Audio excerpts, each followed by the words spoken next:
మీ business ని develop చేసుకోవాలని అనుకుంటున్నారా?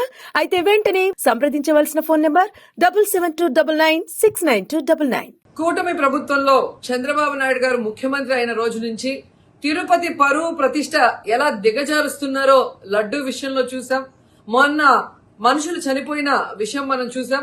ఈ రోజు డిప్యూటీ మేయర్ ఎన్నికల్లో ఏ విధంగా మేయర్ మీద గాని, అలాగే వచ్చిన కార్పొరేటర్ల మీద, అలాగే దళిత ఎంపీ మీద దాడులు చేయటం మనం కళ్ళారా చూస్తున్నాం. ఒకవైపు వైఎస్ఆర్సీపీ నాయకులు మాకు అవసరం లేదంటూనే చంద్రబాబు నాయుడు, లోకేష్, మరోవైపు తమ నాయకులతో ఏ విధంగా కార్పొరేట్ల మీద, బస్సు మీద, అలాగే మేయర్ మీద, ఎంపీ గారి మీద దాడి చేశారు, రాళ్లతో కొట్టారు, బూతులు తిట్టారు, కొంతమందిని కిడ్నాప్ చేసి తీసుకెళ్లడం మనం కళ్ళారా చూస్తున్నాం. ఇవన్నీ కూడా పోలీసులు చూస్తుండగానే వాళ్ళ ప్రేక్షక పాత్ర వహించినప్పుడే జరగటం అనేది ఈ రాష్ట్రంలో లా అండ్ ఆర్డర్ ఎంత ఘోరంగా ఫెయిల్యూర్ అయిందో మనకు అర్థమవుతుంది. అండ్ పవన్ కళ్యాణ్ గారు, మీ ఎమ్మెల్యే, జనసేన ఎమ్మెల్యే తిరుపతిలో ఎంత దిగజారిపోయి ఈ రోజు కార్పొరేటర్ని కిడ్నాప్ చేస్తున్నారో ఒకసారి గమనించండి. నిజంగా మీరు చెప్పుకున్నట్టు చంద్రబాబు నాయుడు, లోకేష్, పవన్ కళ్యాణ్ మాకు 93% సీట్స్ వచ్చినాయి మొన్న ఎమ్మెల్యే, ఎంపీ ఎలక్షన్ లో అన్నారు. మీది ఈవీఎం గెలుపు అని అందరూ కూడా అనుకున్నారు. అదే నిజం అనేది ఇక్కడ మళ్ళీ ప్రూవ్ అయింది. ఎందుకంటే నిజంగా ప్రజల ఓట్లతో మీరు 93% సీట్లు సంపాదించుంటే ఈ రోజు ఒక డిప్యూటీ మేయర్ పోస్ట్ కి ఇంత రాద్ధాంతం చేసి, ఈ విధంగా రౌడీజం, గుండాయిజం చేసి కిడ్నాప్ చేయాల్సిన అవసరం ఉందా అని నేను అడుగుతున్నా.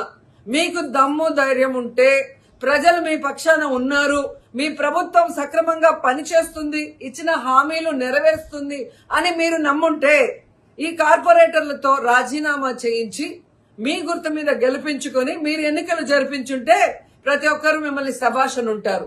కానీ ఇక్కడ జరిగే ఒక డిప్యూటీ మేయర్ ఎన్నికలకే ఈ విధంగా ఒక మహిళని చూడకుండా మేయర్ ని ఏ విధంగా హ్యూమిలేట్ చేస్తున్నారు, ఆమె మీద దాడి చేస్తున్నారు, అలాగే ఒక దళిత ఎంపీ గురుమూర్తి గారి మీద ఎలా బూతులతో తిట్టి దాడి చేస్తున్నారో టీవీలో అందరూ గమనిస్తున్నారు.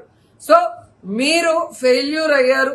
ఈ 7 నెలల కాలంలో ప్రజలు మిమ్మల్ని అసహించుకుంటున్నారన్న విషయం తెలిసి ఇలా దిగజారుడు రాజకీయాలు, రౌడీ రాజకీయాలు చేయాలనుకోవటం నిజం కాదా నేను అడుగుతున్నా.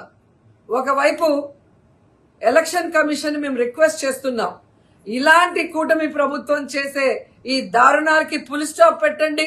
ఎవరైతే ఈరోజు దాడి చేశారు, బూతులు తిట్టారు, కిడ్నాప్ చేశారో ఆ తెలుగుదేశం, జనసేన నాయకులందరూ కూడా టీవీల్లో కనిపిస్తున్నారు. వాళ్ళందరినీ కూడా అరెస్ట్ చేసి వాళ్ళకి పనిష్మెంట్ ఇవ్వాలి.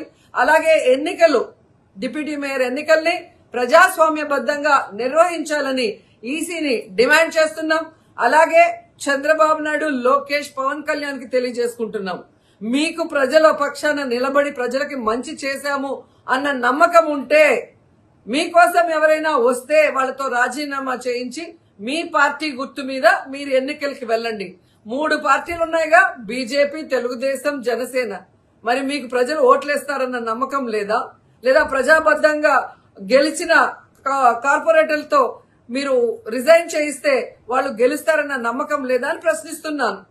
సో ఒకసారి తిరుపతికి అమిత్ షా వచ్చినప్పుడు ఎలా బ్లాక్ ఫ్లాగ్స్ ఊపటం, అలాగే రాళ్లు వేయటం అనేది మనం గమనించాం. వాళ్ళు మర్చిపోయి ఉండొచ్చేమో గాని ఈ రోజు రాష్ట్రం అంతా కూడా చంద్రబాబు నాయుడు తిరుపతికి ఎవరొచ్చినా, తిరుపతిలో ఏం జరిగినా, ఏ విధంగా దిగజారుడు రాజకీయాలు చేస్తూ తిరుపతి పరువు ప్రతిష్ట మరి దిగజారుస్తున్నారో అందరూ గమనించి వాళ్ళకి బుద్ధి చెప్పాలని కూడా ప్రజల్ని కోరుకుంటున్నాను.